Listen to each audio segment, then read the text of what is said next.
Que a graça e a paz de Jesus Cristo permaneça com todos. As crianças até 10 anos podem subir para o momento de exposição da palavra na linguagem deles. E nós que ficaremos aqui, eu convido a abrirmos a palavra de Deus no livro de Atos, no capítulo 14. Atos capítulo 14. Acompanhe a leitura que eu farei a partir do versículo 8, na Bíblia da edição comemorativa, página 1213 do Novo Testamento, Atos capítulo 14, versículos 8 a 20. Assim diz a palavra do nosso Deus. Em Listra, costumava estar sentado certo homem aleijado, paralítico desde o seu nascimento, e que nunca tinha conseguido andar. Esse homem ouviu Paulo falar. Quando Paulo fixou nele os olhos e viu que ele tinha fé para ser curado, disse a ele em voz alta: levante-se direito sobre os pés. O homem saltou e começou a andar. Quando as multidões viram o que Paulo tinha feito, gritaram em língua licaônica: os deuses em forma de homens desceram até nós. A Barnabé chamavam Júpiter e a Paulo Mercúrio, porque este era o principal portador da palavra. O sacerdote de Júpiter, cujo templo estava em frente da cidade, trazendo touros e grinaldas para junto dos portões da cidade, queria oferecer um sacrifício juntamente com a multidão.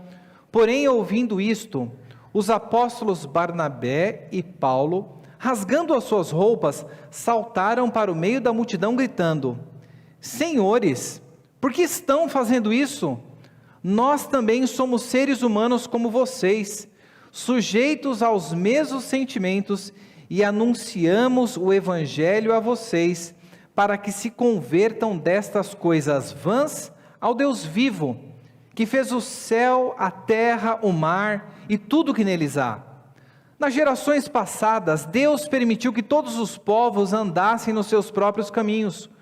Contudo, não deixou de dar testemunho de si, fazendo bem, dando a vocês chuvas do céu e estações frutíferas, enchendo o coração de vocês de fartura e de alegria. Dizendo isto, foi ainda com dificuldade que impediram a multidão de lhes oferecer sacrifícios. Entretanto, chegaram judeus de Antioquia e Icônio, e instigando as multidões, apedrejaram Paulo e o arrastaram para fora da cidade, dando-o por morto. Mas quando os discípulos o rodearam, ele se levantou e entrou na cidade. No dia seguinte foi com Barnabé para Derbe. Oremos ao Senhor. Deus e Pai, nós te agradecemos pela tua palavra que foi lida, Senhor. O nosso coração arde pelo desejo de viver uma vida que dê glória somente ao teu santo nome. Abre os olhos do nosso coração para que possamos contemplar a tua palavra. Dai-nos iluminação dos altos céus, é que te pedimos no nome de Cristo Jesus. Amém. Não sei se foi nesta semana ou na semana passada, teve um lançamento do último modelo do iPhone, que foi o iPhone 15. Mas algo interessante aconteceu na propaganda que eles fizeram de lançamento desse produto. E ao assistir a propaganda, diversas coisas interessantes são colocadas ali, onde a gente vê a empresa buscando mostrar o que eles fariam para até 2030 reduzirem o impacto climático por meio da produção, por uma produção mais sustentável dos seus produtos. Mas a maneira como essa propaganda foi feita, ela não foi feita com uma palestra técnica com engenheiros, com ambientalistas, falando sobre o produto. Eles narraram uma história.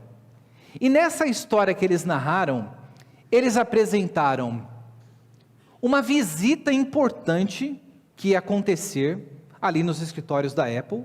O Tim Cook, um dos CEOs dessa empresa, estava ali presente. Estão todos meio como que preocupados, ensaiando a fala deles. E conforme essa pessoa vai chegando, alguns trovões acontecem e todos ali temerosos diante daquela pessoa começam a apresentar um relatório. E essa pessoa que aparece nessa propaganda é ninguém mais do que a Mãe Natureza. Então a Mãe Natureza está ali presente na reunião da Apple, pedindo para eles um relatório sobre o compromisso deles de zerar o impacto climático até o ano de 2030. E ali as pessoas começam a dar relatórios, fazendo propaganda ali do produto, mas com uma história muito bem contada, e ao final dessa propaganda, a Mãe Natureza vem ali e volta a palavra para eles: olha, nos vemos no ano que vem. Quando a gente olha para uma propaganda dessa, isso diz muito a respeito da época que nós vivemos. Se nós olharmos para os nossos filhos nas escolas, o mundo que é apresentado para eles é um mundo em que Deus não existe, é um mundo onde o homem é fruto de uma mera evolução, é um mundo desprovido de ordem e de sentido, e o que mais importa é você mesmo criar o sentido e o significado para a sua vida. Mas por outro lado, quando nós olhamos para propagandas para essa, nós notamos que nós vivemos em uma época não secular e desprovida de qualquer religiosidade, mas nós vivemos em uma época que ela é marcada por um tipo de religiosidade, e neste caso dessa propaganda, por um certo paganismo ali presente. Se de um lado há coisas boas que são colocadas, que todo cristão reformado, que tem uma compreensão sobre o mandato cultural, compreenderia sobre a responsabilidade que o homem tem de criar, tem de cuidar da criação, na produção dos seus produtos, nas suas realizações e empreendimentos culturais. Por outro lado, o que nós vemos ali? Nós vemos um mundo que é marcado pelo paganismo, e é esse mundo que nós nos encontramos. E diante disso, nós precisamos nos perguntar sobre como que nós devemos pregar em uma sociedade pagã. Como que você deve pregar para o seu vizinho que vive dentro desse contexto pagão? Veja, muitos de nós temos o privilégio de conversar com pessoas que elas vieram do catolicismo, algumas vieram de algum tipo de espiritismo que teve um contato mínimo com o evangelho, mas a realidade é que muitas pessoas hoje desconhecem completamente a história da redenção. Muitas pessoas são analfabetos funcionais bíblicos. E o triste é quando nós encontramos muito desse analfabetismo, às vezes na vida de pessoas que estão dentro da igreja. E esse texto que nós acabamos de ler, nós vemos Paulo na sua segunda viagem missionária, e ele vai juntamente com Barnabé para um lugar, que é um lugar diferentemente das regiões anteriores pelas quais eles passaram, é um local marcado pelo paganismo. E como que nós percebemos isso? Vocês se lembram bem de qual era a estratégia utilizada por Paulo e Barnabé quando eles chegavam em algum lugar? Se você olhar no capítulo 14, você vai se lembrar o que está no versículo 1. Em Icônio, Paulo e Barnabé entraram juntos na sinagoga judaica e falaram de tal modo que veio grande número de pessoas a crer. Então a estratégia deles era de ir até alguma sinagoga. Mas vocês notaram Paulo indo até algum templo judaico, até alguma sinagoga, para compartilhar algo da palavra de Deus? Não. Nós veremos aqui que eles chegam em Listra, e o local que eles irão, que eles estarão ali presentes, é o local de uma cidade onde tem um templo, não judaico, mas um templo pagão, dedicado a Júpiter, na mitologia romana, mais conhecido como Zeus, na mitologia grega. E diante desta realidade desse paganismo, nós vemos Paulo e Barnabé marcando sua presença, pregando a mensagem do evangelho dentro desse contexto pagão, e eu creio que algumas coisas que a palavra de Deus pode nos ajudar aqui a ver como que nós podemos pregar em um mundo pagão, observando por 4 respostas distintas que nós vemos nesse texto. Nós vemos que em primeiro lugar haverá uma resposta daquele homem paralítico, para o que Paulo fala com ele. Depois no texto nós veremos que a multidão dará uma resposta para aquele milagre ocorrido. Depois os apóstolos reagirão e darão uma resposta ao que eles veem com a multidão. E por fim, em último lugar, nós vemos a resposta que os judeus que foram atrás de Paulo para persegui-lo, para responderam. Um paralítico, a multidão, os apóstolos e os judeus. Então, dentro dessas 4 respostas, nós observaremos algumas coisas sobre como que nós devemos pregar a mensagem do Evangelho dentro desse contexto pagão. E a primeira delas, que eu quero destacar aqui, é que nós precisamos, neste trabalho evangelístico, neste trabalho de compartilhar do Evangelho, nós precisamos partir com a convicção de que a palavra de Deus é tudo aquilo que o homem necessita para resolver os seus problemas. A primeira coisa que nós precisamos ter em mente, a primeira atitude que nós precisamos ter, é que nós precisamos partir para esse empreendimento com a firme convicção de que a palavra de Deus é tudo aquilo que o homem precisa para ter a sua vida transformada, para ter as suas necessidades resolvidas e alcançadas. Olha o que o texto da palavra de Deus nos diz. Em Listra, costumava estar sentado certo homem, veja agora o detalhe que Lucas colocará, a ênfase que ele dará. Esse homem era aleijado, paralítico desde o seu nascimento e que nunca tinha conseguido andar. Não tem jeito mais enfático de dizer que essa pessoa nunca havia experimentado ficar de pé sobre a planta dos seus pés. Desde pequeno ele estava ali sobre essa enfermidade, e nós vemos que ele se encontrava ali sentado, era uma pessoa que todos que passavam por ali conheciam muito bem. E quando a gente começa a ler isso, será que não vem algo à nossa memória lá no começo do livro de Atos, quando Pedro, ele está se aproximando da sinagoga? Abra sua Bíblia lá, no capítulo 3. No capítulo 3, no título em negrito que você verá na sua Bíblia, deixa o dedo lá no 14, está lá, cura de um coxo em Jerusalém. Então nós vemos que ali havia um coxo, versículo 2, desde nascença, que diariamente era colocado à porta do templo chamado Formosa, e nós vemos Pedro e João passando por ali, e no versículo 4 nós vemos que Pedro, fitando juntamente com João, disse: olhe para nós, e ele olhava atentamente, esperando receber alguma coisa. E ali nós já vimos a história. Então nós vemos que Lucas, nesse registro, ele está fazendo um paralelo, da mesma maneira como Pedro em Jerusalém, à porta do templo, curou um homem. Nós encontramos aqui Paulo em uma cidade pagã, com um homem conhecido de todos, aleijado, e algo de extraordinário acontecerá na vida deste homem. Versículo 9, esse homem ouviu Paulo falar. Quando Paulo fixou nele os olhos e viu que tinha fé para ser curado, disse a ele em voz alta: levante-se direito sobre os seus pés. Observe o que é dito a respeito do que Paulo estava fazendo. Aqui nós não encontramos Paulo pregando, mas nós sabemos que todas as vezes que Paulo chegava a um lugar, o que Paulo fazia? Paulo saía para compartilhar a mensagem do Evangelho. Paulo não estava conversando de maneira aleatória, ele tinha uma firme convicção de que a pregação da palavra de Deus era tudo aquilo que aquelas pessoas necessitavam para ter a sua vida transformada. E aquele homem que ficava por ali, Paulo passando por Listra, ele, muito provável, como o texto está colocando, ouviu Paulo conversando. Este homem ouviu Paulo falar. Aqui não está dizendo que Paulo falou a respeito de Jesus Cristo, mas nós sabemos que Paulo em todo momento estava falando a respeito de Cristo, e nós vemos aqui que é dito que Paulo fixou os olhos dele, e movido pelo Espírito Santo, o texto diz, e viu que ele tinha fé para ser curado. Muitas pessoas param aqui e pensam que o objetivo central desse texto é de ensinar a respeito sobre como as pessoas são curadas.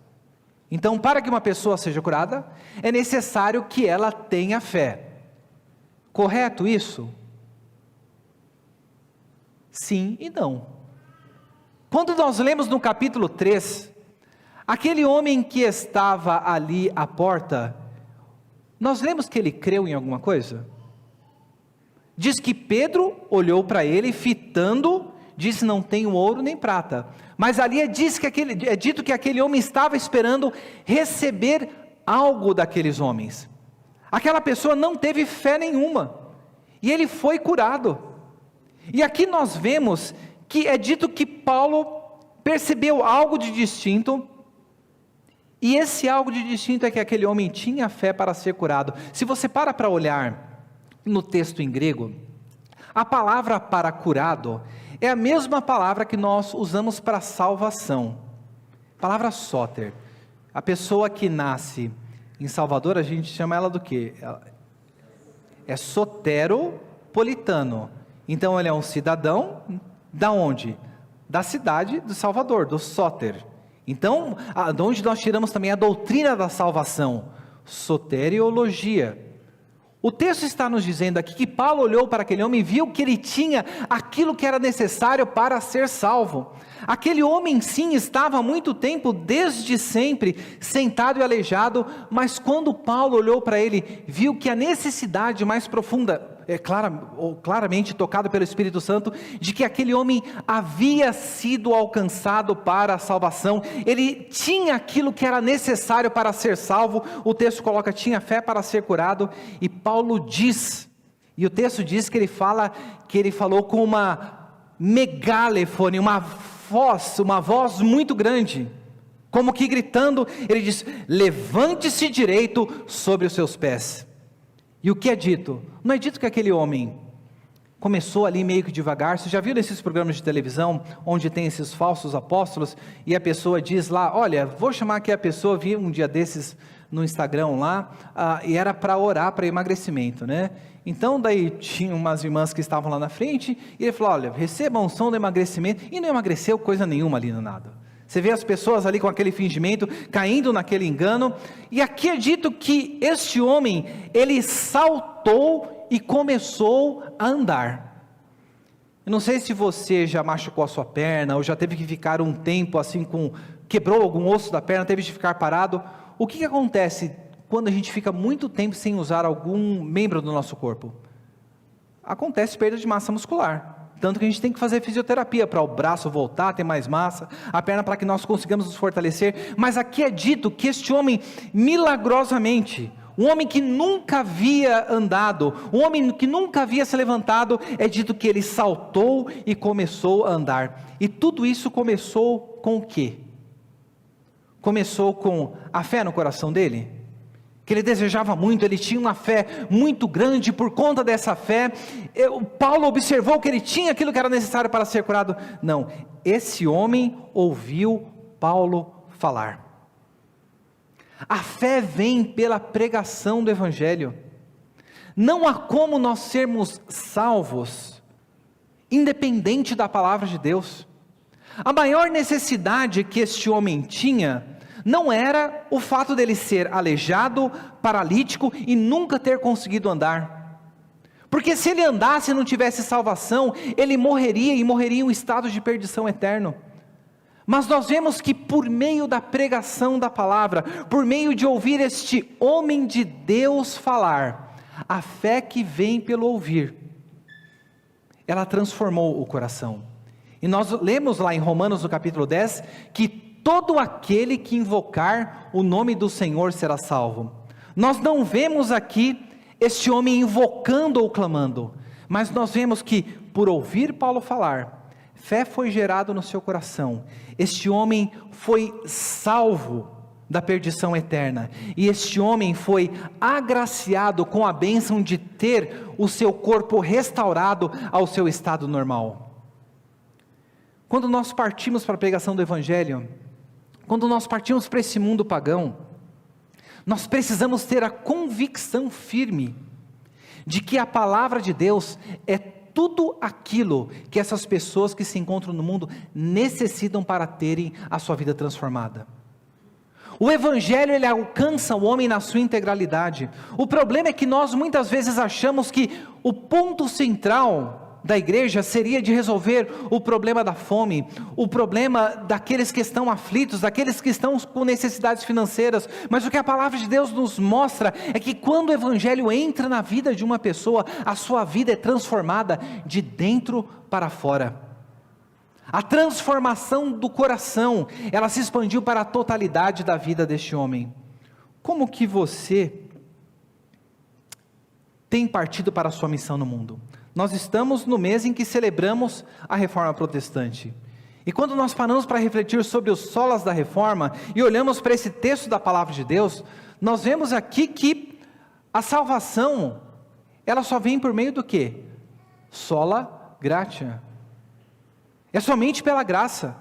E ela se dá somente pela fé. Mas essa fé e a manifestação dessa graça, ela se dá somente pela pregação da palavra de Deus, pela Escritura. Se nós desejamos fazer a diferença, sermos instrumentos de Deus para a transformação de vidas de pessoas que estão necessitadas como este homem estava desde o seu nascimento, nós precisamos partir em primeiro lugar com a firme convicção de que a palavra de Deus é tudo aquilo que as pessoas que estão aí fora, elas necessitam para terem a sua vida transformada. Esta foi a reação deste homem à palavra que foi dada por Paulo. Ele ouviu Paulo falar e ele responde em fé no seu interior, e nós temos a vida de uma pessoa transformada. Mas a segunda resposta que nós vemos aqui é que este milagre, essa ação sobrenatural que Deus realizou por meio de Paulo, ela veio acompanhada por uma reação da multidão. E às vezes a gente pensa, olha, tudo aquilo que as pessoas precisariam para crer em Jesus Cristo, é se tivesse mais milagres na nossa igreja. Porque se tivesse mais milagres, a nossa igreja ela estaria cheia, as pessoas queriam saber de Jesus. Mas o que nós veremos aqui, dentro desse contexto, é que a resposta dessas pessoas não foi nada animadora. Observe só o versículo 11. Quando as multidões viram o que Paulo tinha feito, gritaram em língua licaônica: os deuses em forma de homens desceram até nós. Vocês se lembram lá daquela pessoa que havia sido curada por Pedro? Nós vemos que as pessoas se maravilharam, mas qual aqui foi a resposta? A resposta foi: olha, os deuses estão no nosso meio, os deuses desceram até nós. E no seu entendimento, o texto nos diz que a Barnabé eles chamavam de Júpiter, a Paulo de Mercúrio, porque este era o principal portador da palavra. Essa cidade era uma cidade pagã. E nós veremos mais adiante aqui no texto, no versículo 13, diz que o sacerdote do Júpiter, cujo templo estava em frente à cidade, trazendo touros e grinaldas para junto dos portões da cidade, queria oferecer um sacrifício juntamente com a multidão. Observe só, um milagre é realizado, o nome de Deus não é glorificado, mas o que aquelas pessoas dizem? Os deuses estão entre nós. Se você for olhar para a literatura grega, para um poeta Ovídio, ele tem um livro chamado Metamorfose, você consegue encontrar na internet. Depois busque pelo mito da hospitalidade. Então, neste mito, é dito que Zeus e Hermes, que dentro da mitologia romana Júpiter e Mercúrio, eles desceram do Olimpo até a terra, até uma região da Frígia, para observar como que seria a hospitalidade das pessoas. E eles passaram na casa de diversas pessoas, e tudo que eles receberam foram uma porta na cara, eles foram ignorados. Mas eles foram recebidos apenas por um casal, Filemon e Bálcias, e por conta deles terem recebido e terem mostrado hospitalidade para aqueles deuses, eles foram convidados a se retirar daquela cidade, subir para um local elevado, e os deuses puniram os moradores daquela cidade com uma grande inundação. Aquele casal ficou triste porque havia perdido a sua casa, mas o que os deuses fizeram dentro dessa narrativa mitológica? Eles transformaram a casa desse casal em um grande templo e colocaram o casal para ser sacerdote de Zeus naquele local. E um dos pedidos que eles haviam feito é que eles pudessem morrer juntos.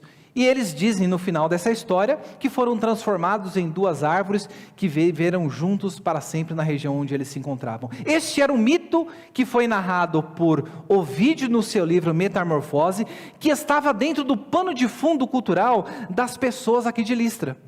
Então, quando eles observaram aquele grande milagre, eles falaram: olha, os deuses só podem estar entre nós.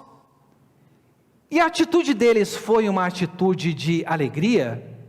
Pensa só, se na história ali da região, Se tivesse ouvido que os deuses haviam baixado, o pessoal não havia tratado bem, e eles varreram a cidade com uma inundação, você ia dar um jeito de fazer as pazes com esse Deus, dar um jeito de apaziguar. É o que nós vemos o sacerdote de Júpiter vindo, trazendo bois, trazendo grinaldas, buscando oferecer um sacrifício juntamente com toda a multidão. A resposta da multidão foi uma resposta de idolatria. Ao invés de dar somente a Deus glória, o pano de fundo cultural dessas pessoas, o que elas conheciam, era apenas o paganismo. E ao invés de dar glória a Deus, a primeira coisa que eles fizeram é transferir a glória que é devida unicamente a Deus, e transferir essa glória para Paulo e para Barnabé. Os deuses em forma de homens desceram até nós. Se em primeiro lugar, quando nós comunicamos o Evangelho dentro de uma cultura pagã, que nós precisamos ter a convicção firme de que a palavra de Deus é tudo aquilo que as pessoas necessitam para terem a sua vida transformada e as suas necessidades alcançadas. Em segundo lugar, nós precisamos ter discernimento espiritual para nós não sermos levados pela multidão. Veja, não foi apenas uma pessoa que saiu gritando naquela cidade. Aqui é dito que quando as multidões viram o que Paulo tinha feito, gritaram: os deuses em forma de homens estão até nós. O pessoal brasileiro tem costume dizer, né, que a voz do povo é a voz de Deus, né? Então a pior coisa, o pior indicador do seu ministério, da sua pregação, ela muitas vezes pode ser a aceitação que as pessoas estão tendo para algo que está sendo colocado. Porque quando uma pessoa ela é movida pela idolatria, o seu coração está movido pelo quê? Pela manipulação daquilo que ele entende ser um Deus. Tudo aquilo que ele precisa fazer é manipular aquela divindade para conseguir um favor para si. Então nós precisamos ter discernimento espiritual para que as nossas práticas não sejam ditadas por aquilo que as pessoas estão aceitando, por aquilo que as pessoas estão levando.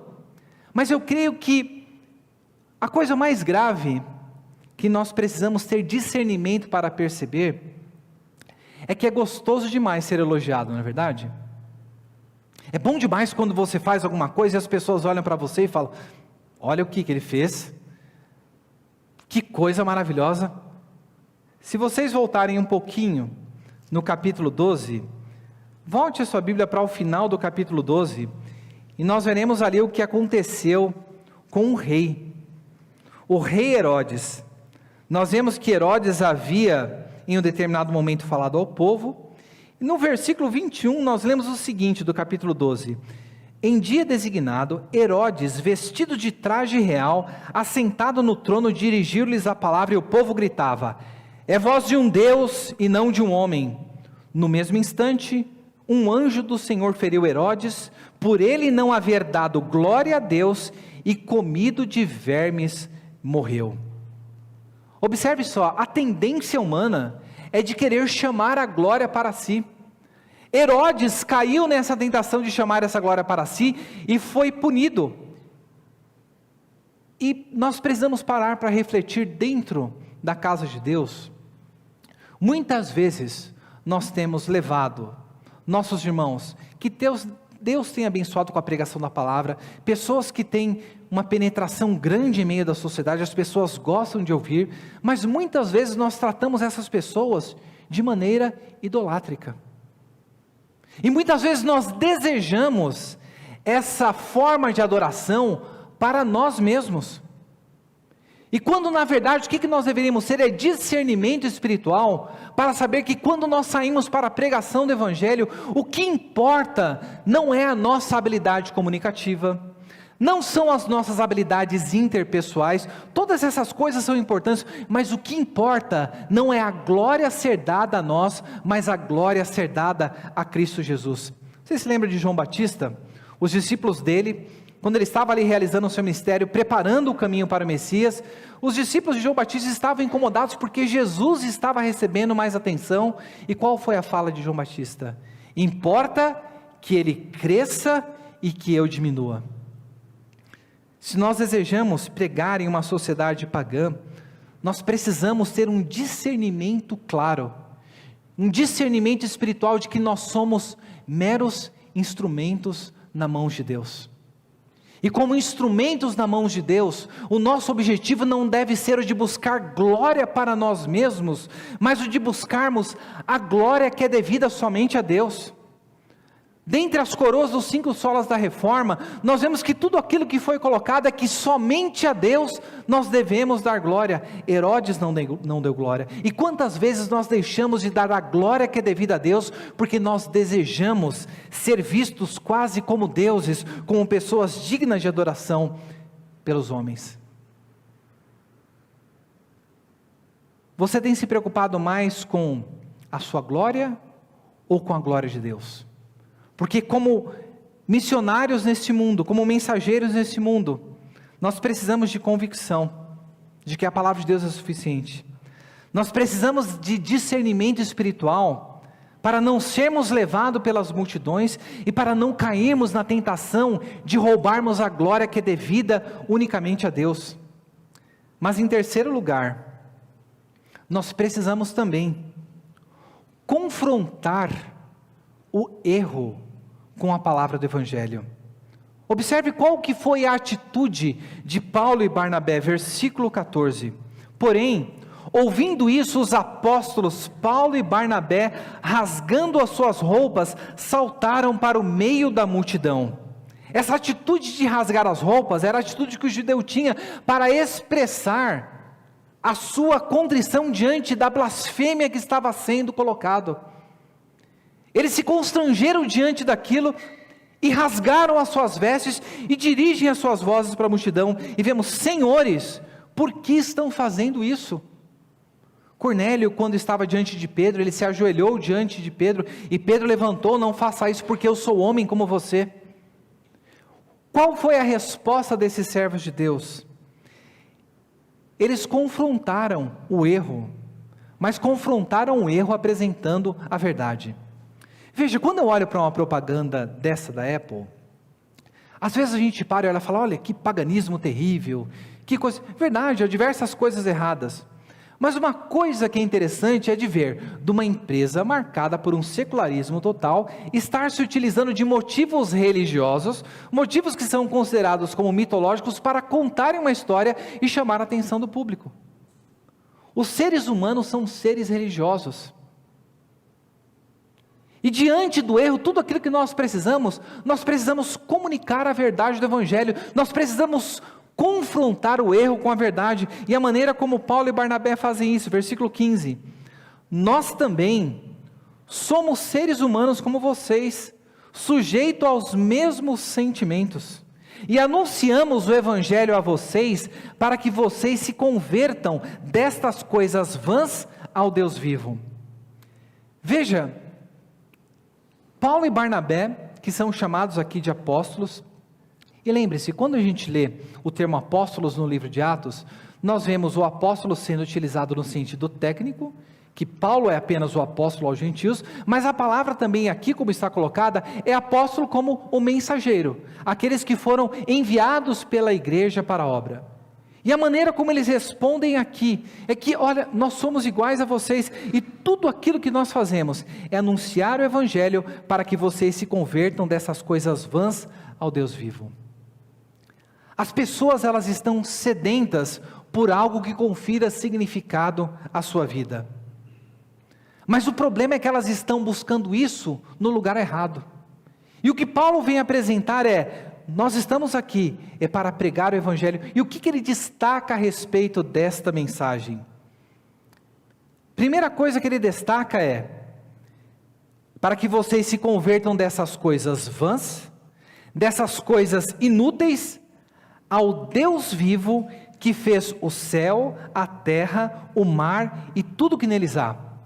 Olha que interessante, Paulo vem aqui chamar a atenção daquelas pessoas que eram idólatras, que estavam temendo serem punidas por não darem o reconhecimento a uma possível visita dos deuses, mas eles dizem aqui: nós estamos aqui para anunciar o Deus que criou os céus e a terra. Paulo vem aqui e apresenta a doutrina da criação para aquelas pessoas.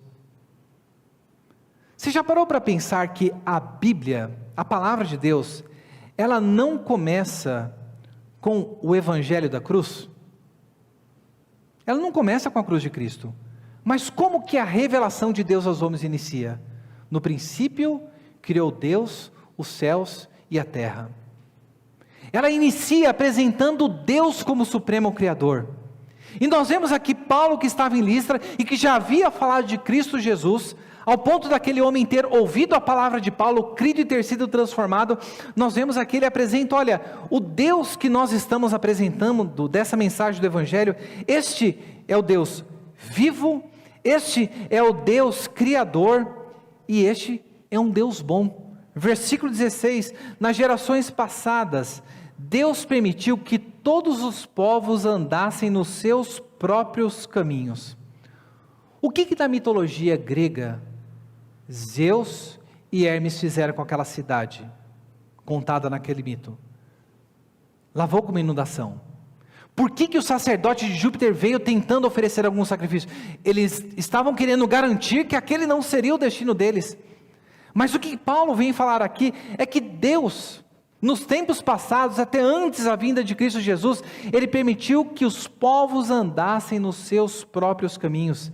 E aqui Ele começa a manifestar as coisas boas que Deus tem dado, não apenas aos crentes, mas aquilo que nós chamamos da graça comum, aquilo que Deus compartilha a todos aqueles que foram por eles criados. Versículo 17, contudo não deixou de dar testemunho de si mesmo, fazendo o bem, dando a vocês chuvas dos céus e estações frutíferas, enchendo o coração de vocês de fartura e de alegria. Quantas vezes nós perdemos a oportunidade de compartilhar a mensagem do Evangelho, falando a respeito da grandeza de Deus, falando do poder de Deus em toda a criação e falando da bondade do Deus a quem nós servimos?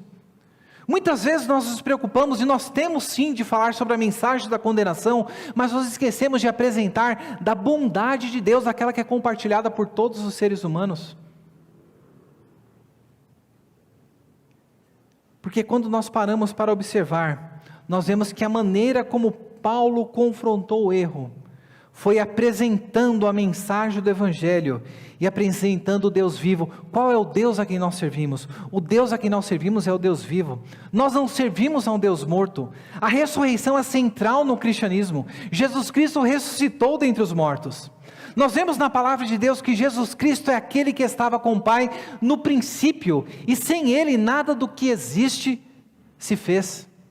Nós vemos também na palavra de Deus que Jesus Cristo é aquele que sustenta todas as coisas pela palavra do seu poder. Como você tem comunicado a mensagem do Evangelho em um mundo pagão? Nós comunicamos a Cristo, nós comunicamos a grandeza do Deus a quem nós servimos, mas nós precisamos ter a ciência de que resultados surgirão dessa pregação, mas nem sempre essa pregação ela vai ter o sucesso que nós imaginamos que ela deveria ter. Então, se quando nós saímos para essa pregação, nós precisamos ter convicção de que a palavra de Deus é suficiente, discernimento espiritual, nós precisamos confrontar, em terceiro lugar, o erro com a verdade. Em quarto lugar, em último, nós precisamos de perseverança nesta obra. Versículo 18, dizendo isto, foi ainda com dificuldade que impediram a multidão de lhes oferecer sacrifícios. Paulo não ficou indiferente àquilo, mas é dito aqui que foi com dificuldade que ele conseguiu fazer com que aquelas pessoas não oferecessem. E para piorar a situação, versículo 19, entretanto, chegaram judeus de Antioquia e Icônio, e instigando as multidões, apedrejaram Paulo e o arrastaram para fora da cidade, dando-o por morto. Veja, este local era um local pagão, não havia sinagoga judaica. Aquelas pessoas que estavam a mais de 100 quilômetros, esses judeus, eles viajaram de longe, e aquela multidão que estava toda empolgada, trazendo louvor, foi a mesma multidão que foi convencida por esses líderes judeus, e apedrejaram Paulo ao ponto dele ser levado para fora da cidade e ser dado como morto.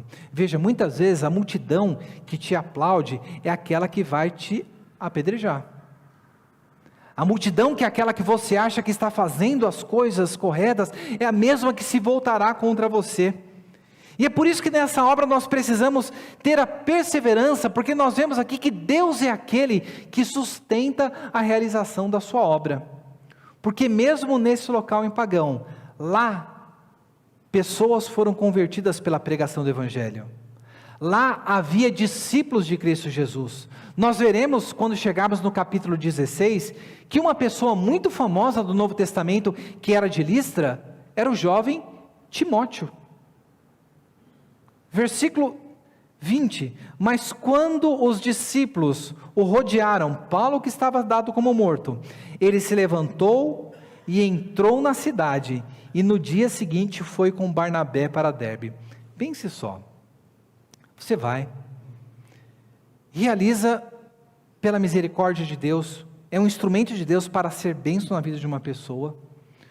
Você, com a convicção plena da palavra e com discernimento, você corrige o erro com a pregação do Evangelho, e você é apedrejado. O que você faria depois de ter sido apedrejado, ser dado como morto? Eu não sei, eu acho que eu bateria o pé, como diz a palavra de Deus, bateria a mão na sandália, sairia daquele local. Mas o que nós vemos? Paulo se levantou e entrou na cidade, e no dia seguinte foi com Barnabé para Derbe. Nós não sabemos aqui, e Lucas, lembre-se, Lucas era um médico, e Lucas diz que Paulo, não diz que Paulo morreu, falam que eles lançaram ele para fora porque havia sido dado como morto. Mas mesmo em meio às dificuldades, quem eram aqueles que estavam ao redor do apóstolo Paulo? Os discípulos o rodearam. Quando os discípulos o rodearam, ali é dito que ele se levanta, entra na cidade, e no dia seguinte parte para Derbe, e como nós vimos aqui na exposição na parte da manhã, estabelece presbíteros por todas as regiões, e ele passa por cada uma das cidades de volta onde ele havia sido perseguido, a fim de fortalecer, versículo 22, o ânimo dos discípulos, exortando-os a permanecerem firmes na fé, mostrando que através de muitas tribulações, importa entrar no reino de Deus. Nós fomos chamados para uma obra, e essa obra que está sendo dita aqui para nós, o que aconteceu com Paulo, é o mesmo que pode acontecer para a gente. E nessa obra nós precisamos estar cientes, e precisamos estar firmes na fé, que por muitas tribulações importa entrar no reino de Deus. E quantos hoje estão sofrendo isso? Quantos, ou alguns aqui já tenham sofrido por isso? Mas tudo aquilo que nós precisamos, assim como Paulo, que era alguém habitado pelo Espírito Santo de Deus, nós precisamos perseverar nesta obra, porque nós sabemos que Deus tem um plano para pessoas que nós muitas vezes desconhecemos, para pessoas que muitas vezes estão desde a sua infância com uma opressão terrível sobre a sua vida, e tudo aquilo que elas necessitam é ouvir a palavra de Deus, para que fé brote no seu coração e ela seja salva. Que Deus, Ele venha nos fortalecer, Ele venha nos dar a firme convicção de que a sua palavra é suficiente, que Ele venha nos dar o discernimento espiritual, para que na nossa vida nós venhamos buscar somente a glória de Deus, que Ele venha nos dar também coragem, para nós confrontarmos o erro, o paganismo, com a verdade do Evangelho, sabendo que em meio às perseguições, nós devemos perseverar, como soldados firmes na batalha, sabendo que o Senhor é aquele que nos fortalece. Que o Senhor, Ele nos abençoe e nos fortaleça, a fim de que nós venhamos fazer a diferença na vida das pessoas que o Senhor colocar diante de nós durante essa semana, durante esse mês, ao final do ano, até o último dia da nossa existência, até quando o Senhor Jesus voltar.